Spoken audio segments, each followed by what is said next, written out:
moleque, é só pimbar.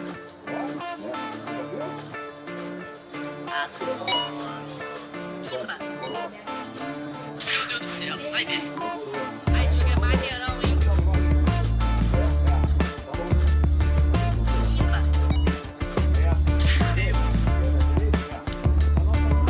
Maneiro pra caralho.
Aí isso aqui é maneirão, hein?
Voltou a ter 2 carros nitro no topo da lista.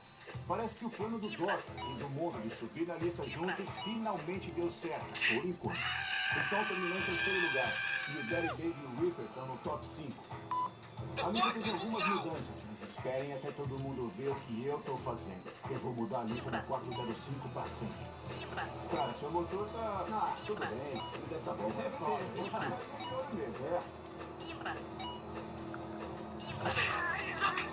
Agora o Modelão desafia